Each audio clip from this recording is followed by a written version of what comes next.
Matthew Henry's Commentary on the Whole Bible. An exposition, with practical observations, of the book of the prophet Jeremiah. Chapter 51. The prophet, in this chapter, goes on with the prediction of Babylon's fall, to which other prophets also bore witness. He is very copious and lively in describing the foresight God had given him of it, for the encouragement of the pious captives, whose deliverance depended upon it, and was to be the result of it. Here is 1. The record of Babylon's doom, with the particulars of it, intermixed with the grounds of God's controversy with her, many aggravations of her fall, and great encouragements given thence to the Israel of God, that suffered such hard things by her, verses 1 to 58. 2. The representation and ratification of this by the throwing of a copy of this prophecy into the river Euphrates, verses 59 to 64. Jeremiah 51 verses 1 to 58. The particulars of this copious prophecy are dispersed and interwoven, and the same things left and returned to so often that it could not well be divided into parts, but we must endeavor to collect them under their proper heads. Let us then observe here 1. An acknowledgement of the great pomp and power that Babylon had been in, and the use that God in his providence had made of it. Verse 7. Babylon hath been a golden cup, a rich and glorious empire, a golden city, Isaiah 14 verse 4, a head of gold, Daniel 2 verse 38, filled with all good things, as a cup with wine. Nay, she had been a golden cup in the Lord's hand, he had in a particular manner filled and favored her with blessings, he had made the earth drunk with this cup, some were intoxicated with her pleasures and debauched by her, others intoxicated with her terrors and destroyed by her. In both senses the New Testament Babylon is said to have made the kings of the earth drunk, Revelation 17 verse 2, 18:3. Babylon had also been God's battle axe. It was so at this time, when Jeremiah prophesied, and was likely to be yet more so, verse 20. The forces of Babylon were God's weapons of war, tools in his hand, with which he broke in pieces, and knocked down, nations and kingdoms, horses and chariots, which are so much the strength of kingdoms, verse 21, man and woman, young and old, with which kingdoms are replenished, verse 22, the shepherd and his flock, the husbandman and his oxen, with which kingdoms are maintained and supplied, verse 23. Such havoc as this the Chaldeans had made when God employed them as instruments of his wrath for the chastising of the nations, and yet now Babylon itself must fall. Note, those that have carried all before them a great while will yet at length meet with their match, and their day also will come to fall, the rod will itself be thrown into the fire at last. Nor can any think it will exempt them from God's judgments that they have been instrumental in executing his judgments on others. 2. A just complaint made of Babylon, and a charge drawn up against her by the Israel of God. 1. She is complained of for her incorrigible wickedness. Verse 9. We would have healed Babylon, but she is not healed. The people of God that were captives among the Babylonians endeavored, according to the instructions given them, Jeremiah 10 verse 11, to convince them of the folly of their idolatry, but they could not do it. Still they doted as much as ever upon their graven images, and therefore the Israelites resolved to quit them, and go to their own country. Yet some understand this as spoken by the forces they had hired for their assistance, declaring that they had done their best to save her from ruin, but that it was all to no purpose, and therefore they might as well go home to their respective countries, for her judgment reaches unto heaven, and it is in vain to withstand it or think to avert it. 2. She is complained of for her inveterate malice against Israel. Other nations had been hardly used by the Chaldeans, but Israel only complains to God of it, and with confidence appeals to him. Verses 34 and 35. The king of Babylon has devoured me, and crushed me, and never thought he could do enough ruin to me. He has emptied me of all that was valuable, has swallowed me up as a dragon, or whale, swallows up the little fish by shoals. He has filled his belly, filled his treasures with my delicates, with all my pleasant things, and has cast me me away as a vessel in which there is no pleasure, and now let them be accountable for all this. Zion and Jerusalem shall say, let the violence done to me and my children, that are my own flesh, and pieces of myself, and all the blood of my people, which they have shed like water, be upon them, let the guilt of it lie upon them, and let it be required at their hands. Note, ruin is not far off from those that lie under the guilt of wrong done to God's people. 3. Judgment given upon this appeal by the righteous judge of heaven and earth, on behalf of Israel against Babylon. He sits in the throne judging right, is ready to receive complaints, and answers, verse 36, I will plead thy cause. Leave it with me, I will in due time plead it effectually and take vengeance for thee, and every drop of Jerusalem's blood shall be accounted for with interest. Israel and Judah seem to have been neglected and forgotten, but God had an eye to them, verse 5. It is true their land was filled with sin against the Holy One of Israel. They were a provoking people and their sins were a great offense to God, as a holy God, and as their God, their Holy One, and therefore he justly delivered them up into the hands of their enemies, and might justly have abandoned them, and left them to perish in their hands. But God deals better with them than they deserve, and, notwithstanding their iniquities and his severities, Israel is not forsaken, is not cast off, though he be cast out, but is owned and looked after by his God, by the Lord of hosts.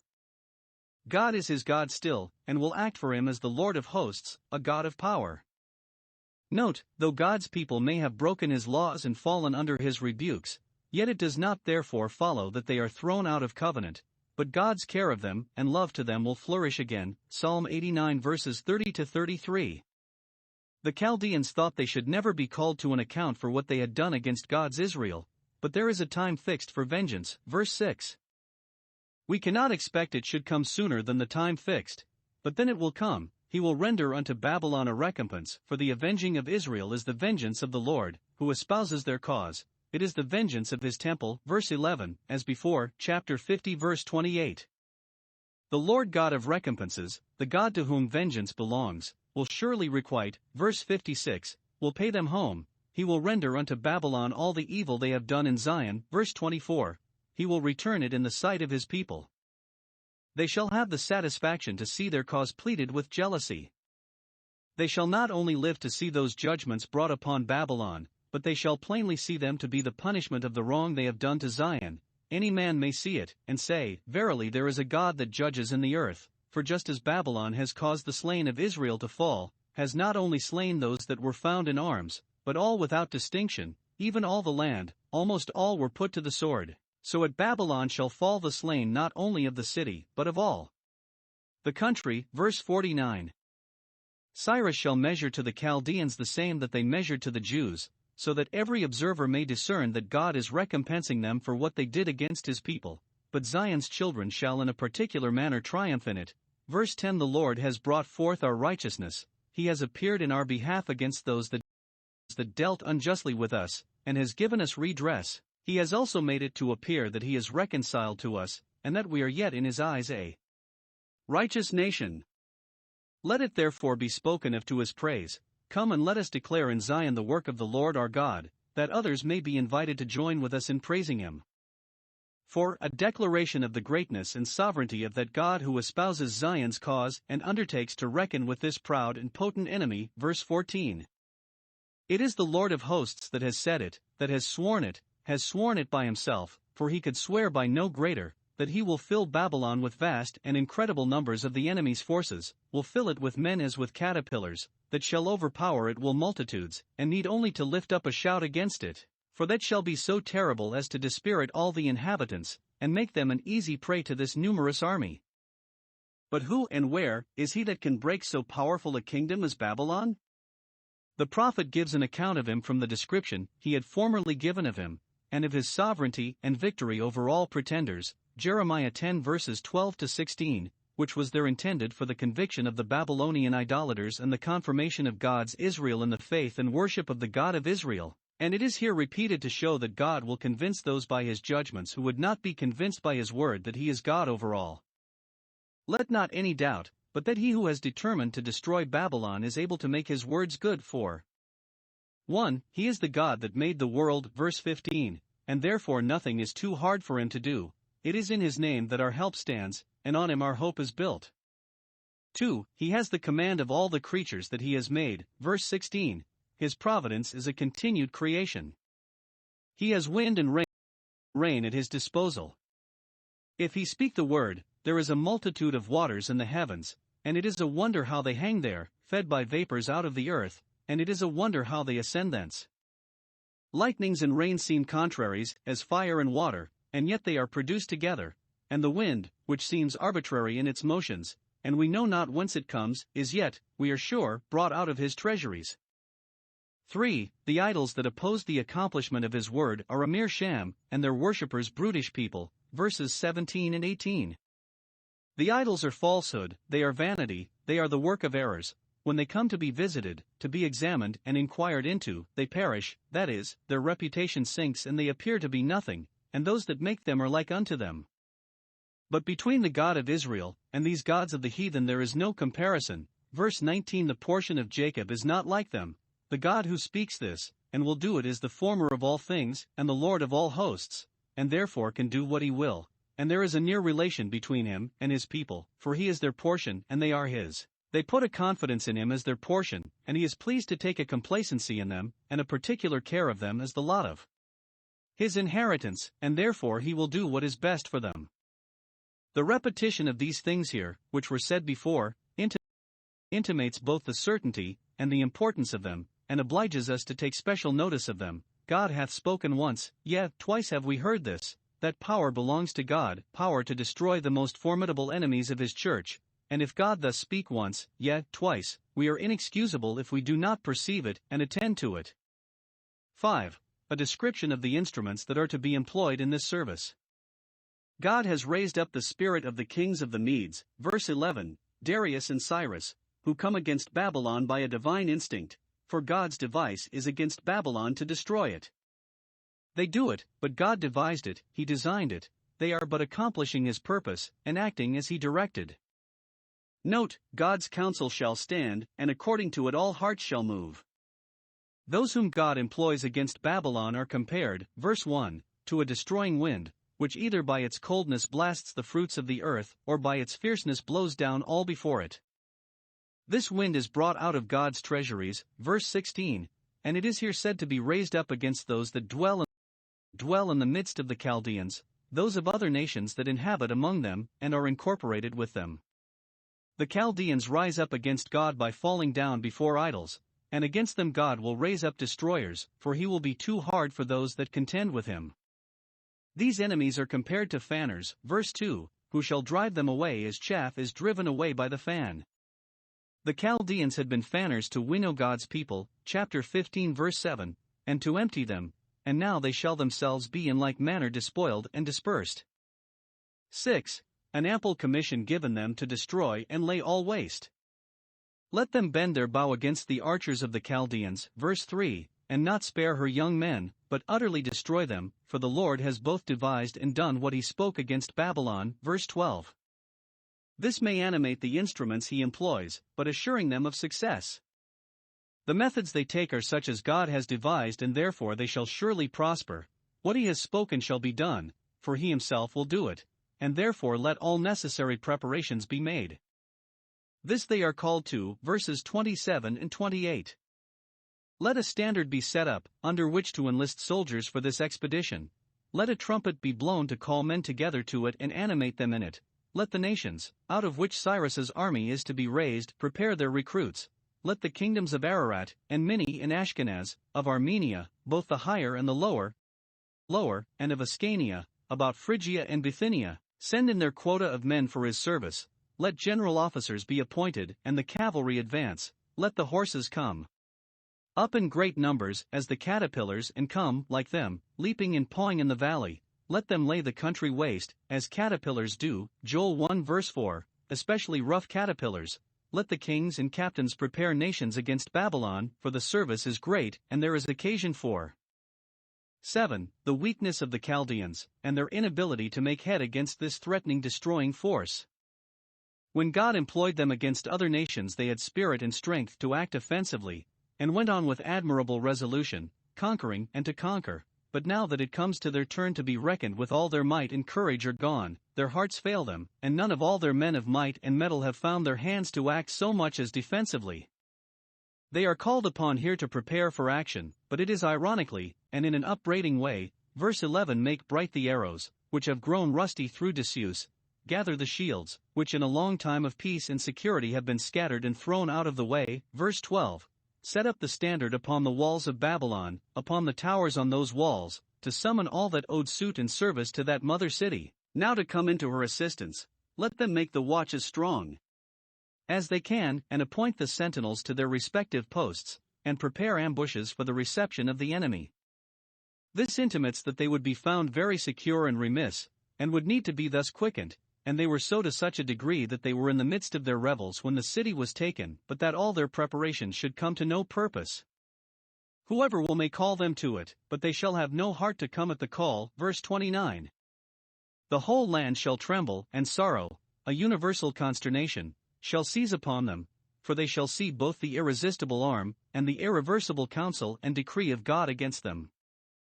They shall see that God is making Babylon a desolation, and therein is performing what he has purposed, and then the mighty men of Babylon have forborne to fight. Verse 30. God having taken away their strength and spirit, so that they have remained in their holds, not daring so much as to peep forth, the might both of their hearts and of their hands fails, they become as timorous as women, so that the enemy has, without any resistance, burnt her dwelling places and broken her bars. It is to the same purport with verses 56 and 58. When the spoiler comes upon Babylon, her mighty men, who should make head against him, are immediately taken, their weapons of war fail them, every one of their bows is broken and stands them in no stead. Their politics fail them, they call councils of war, but their princes and captains, who sit in council to concert measures for the common safety, are made drunk, they are as men intoxicated through stupidity or despair, they can form no right notions of things, they stagger and are unsteady in their counsels and resolves, and dash one against another, and, like drunken men, fall out among themselves. At length they sleep a perpetual sleep, and never awake from their wine, the wine of God's wrath, for it is to them an opiate that lays them into a fatal lethargy. The walls of their city fail them. Verse 58. When the enemy had found ways to ford Euphrates, which was thought impassable, yet surely, think they, the walls are impregnable, they are the broad walls of Babylon, or, as the margin reads it, the walls of broad Babylon. The compass of the city, within the walls, was 385 furlongs, some say 480, that is, about 60 miles. The walls were 200 cubits high and 50 cubits broad, so that 2 chariots might easily pass by one another upon them. Some say that there was a threefold wall about the inner city, and the like about the outer, and that the stones of the wall, being laid in pitch instead of mortar, Genesis 11 verse 3, were scarcely separable, and yet these shall be utterly broken, and the high gates and towers shall be burnt, and the people that are employed in the defense of the city shall labor in vain in the fire, they shall quite tire themselves, but shall do no good.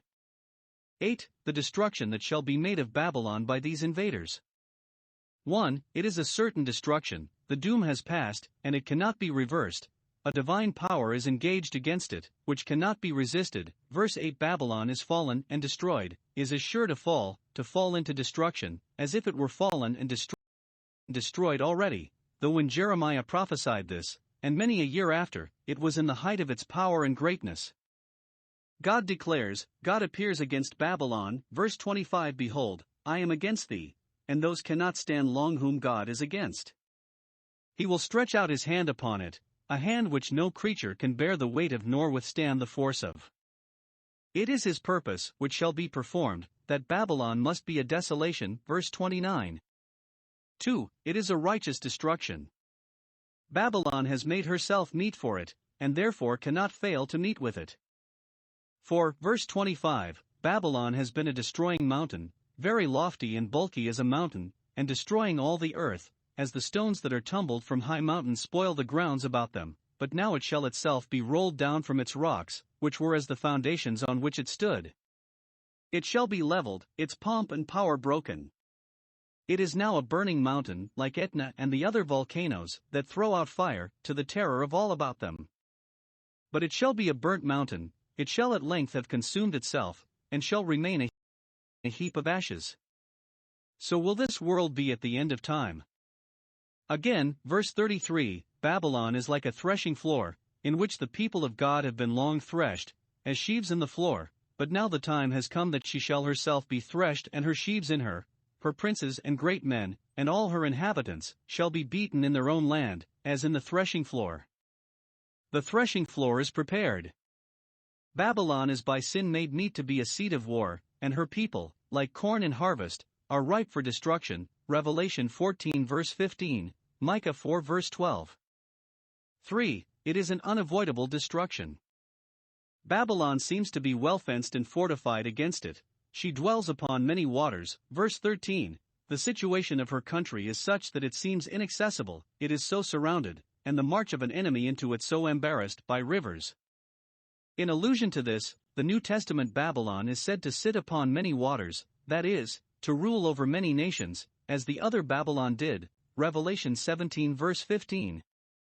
Babylon is abundant in treasures, and yet thy end has come, and neither thy waters nor thy wealth shall secure thee.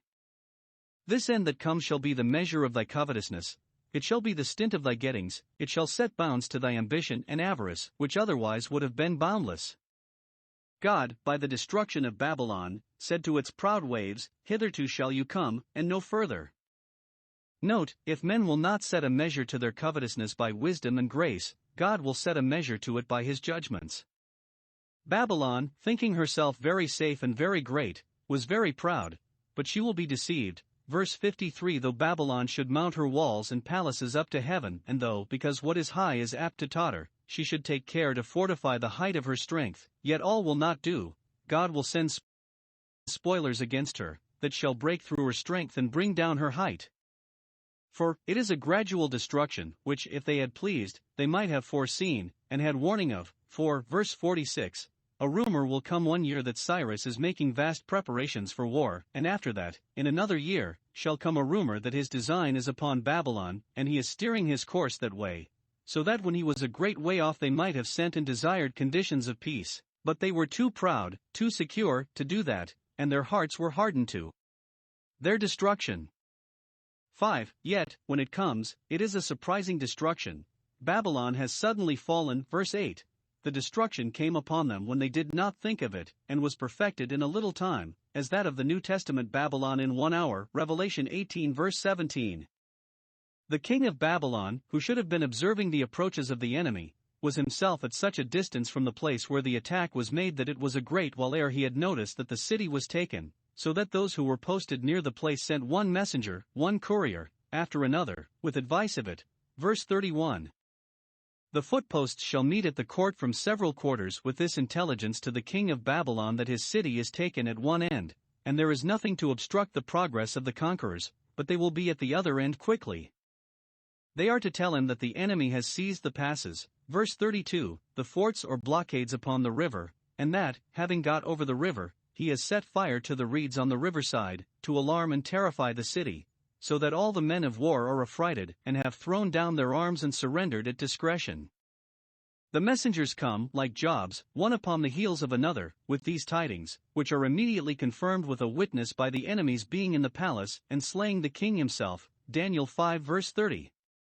That profane feast which they were celebrating at the very time when the city was taken, which was both an evidence of their strange security, and a great advantage to the enemy, seems here to be referred to. Verses 38 and 39. They shall roar together like lions, as men in their revels do, when the wine has got into their heads. They call it singing, but in scripture language, and in the language of sober men, it is called yelling like lions' whelps. It is probable that they were drinking confusion to Cyrus and his army with loud huzzahs. Well, says God, in their heat, when they are inflamed, Isaiah 5 verse 11, and their heads are hot with hard drinking, I will make their feasts, I will give them their portion. They have passed their cup round, now the cup of the Lord's right hand shall be turned unto them. Habakkuk 2 verses 15 and 16, a cup of fury, which shall make them drunk that they may rejoice, or rather that they may revel it, and sleep a perpetual sleep. Let them be as merry as they can with that bitter cup, but it shall lay them to sleep never to wake more, as verse 57, for on that night, in the midst of the jollity, was Belshazzar slain. 6. It is to be a universal destruction. God will make thorough work of it, for, as he will perform what he has purposed, so he will perfect what he has begun. The slain shall fall in great abundance throughout the land of the Chaldeans, multitudes shall be thrust through in her streets. Verse 4. They are brought down like lambs to the slaughter. Verse 40, in such great numbers, so easily, and the enemies make no more of killing them than the butcher does of killing lambs.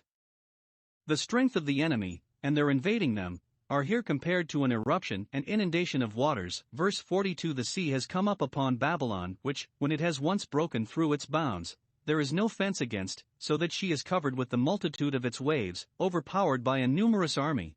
Her cities then become a desolation, an uninhabited uncultivated desert. Verse 43. 7. It is a destruction that shall reach the gods of Babylon, the idols and images, and fall with a particular weight upon them. In token that the whole land shall be confounded and all her slain shall fall, and that throughout all the country the wounded shall groan, I will do judgment upon her graven images. Verse 47 and again verse 52. All must needs perish if their gods perish, from whom they expect protection. Though the invaders are themselves idolaters, yet they shall destroy the images and temples of the gods of Babylon, as an earnest of the abolishing of all counterfeit deities. Bel was the principal idol that the Babylonians worshipped, and therefore that is by name here marked for destruction. Verse 44, I will punish Bel, that great devourer, that image to which such abundance of sacrifices are offered and such rich spoils dedicated, and to whose temple there is such a vast resort. He shall disgorge what he has so greedily regaled himself with. God will bring forth out of his temple all the wealth laid up there. Job 20 verse 15. His altars shall be forsaken, none shall regard him any more, and so that idol which was thought to be a wall to Babylon shall fall and fail them. 8. It shall be a final destruction. You may take balm for her pain, but in vain. She that would not be healed by the word of God shall not be healed by his providence. Verse 8-9. Babylon shall become heaps. Verse 37. And to complete its infamy, no use shall be made even of the ruins of Babylon, so execrable shall they be, and attended with such ill omens. Verse 26. They shall not take of thee a stone for a corner, nor a stone for foundations. People shall not care for having anything to do with Babylon, or whatever belonged to it. Or it denotes that there shall be nothing left in Babylon on which to ground any hopes or attempts of raising it into a kingdom again, for, as it follows here, it shall be desolate forever. Saint Jerome says that in his time, though the ruins of Babylon's walls were to be seen, yet the ground enclosed by them was a forest of wild beasts. 9. Here is a call to God's people to go out of Babylon. It is their wisdom, when the ruin is approaching, to quit the city and retire into the country. Verse 6. Flee out of the midst of Babylon, and get into some remote corner, that you may save your lives, and may not be cut off in her iniquity. When God's judgments are abroad, it is good to get as far as we can from those against whom they are leveled, as Israel from the tents of Korah. This agrees with the advice Christ gave his disciples, with reference to the destruction of Jerusalem. Let those who shall be in Judea flee to the mountains. Matthew 24 verse 16. It is their wisdom to get out of the midst of Babylon, lest they be involved, if not in her ruins, yet in her fears. Verse 45, 46. Lest your heart faint, and you fear for the rumor that shall be heard in the land. Though God had told them that Cyrus should be their deliverer, and Babylon's destruction their deliverance, yet they had been told also that in the peace thereof they should have peace, and therefore the alarms given to Babylon would put them into a fright, and perhaps they might not have faith and consideration enough to suppress those fears, for which reason they are here advised to get out of the hearing of the alarms. Note, those who have not grace enough to keep their temper in temptation should have wisdom enough to keep out of the way of temptation. But this is not all. It is not only their wisdom to quit the city when the ruin is approaching, but it is their duty to quit the country too when the ruin is accomplished, and they are set at liberty by the pulling down of the prison over their heads. This they are told, verses 50 and 51, You Israelites, who have escaped the sword of the Chaldeans your oppressors, and of the Persians their destroyers, now that the year of release has come, go away, stand not still, hasten to your own country again. However, you may be comfortably seated in Babylon, for this is not your rest, but Canaan is. 1. He puts them in mind of the inducements they had to return. Remember the Lord afar off, his presence with you now, though you are here afar off from your native soil, his presence with your fathers formerly in the temple, though you are now afar off from the ruins of it. Note, wherever we are, in the greatest depths, at the greatest distances, we may and must remember the Lord our God, and in the time of the greatest fears and hopes it is seasonable to remember the Lord. And let Jerusalem come into your mind. Though it be now in ruins, yet favor its dust. Psalm 102 verse 14. Though few of you ever saw it, yet believe the report you have had concerning it from those that wept when they remembered Zion, and think of Jerusalem until you come up to a resolution to make the best of your way thither. Note, when the city of our solemnities is out of sight, yet it must not be out of mind, and it will be of great use to us, in our journey through this world, to let the heavenly Jerusalem come often into our mind.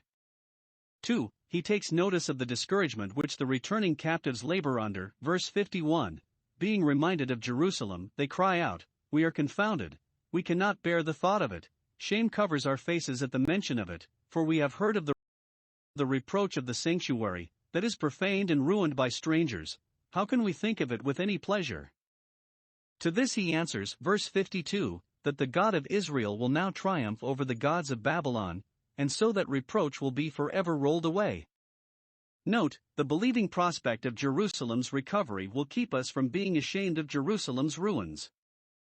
10. Here is the diversified feeling excited by Babylon's fall, and it is the same that we have with respect to the New Testament Babylon, Revelation 18 verses 9 and 19. 1. Some shall lament the destruction of Babylon. There is the sound of a cry, a great outcry coming from Babylon, verse 54, lamenting this great destruction, the voice of mourning, because the Lord has destroyed the voice of the multitude, that great voice of mirth which used to be heard in Babylon, verse 55. We are told what they shall say in their lamentations, verse 41. How is Shishak taken, and how are we mistaken concerning her? How is that city surprised and become an astonishment among the nations that was the praise, and glory, and admiration of the whole earth? See how that may fall into a general contempt which has been universally cried up.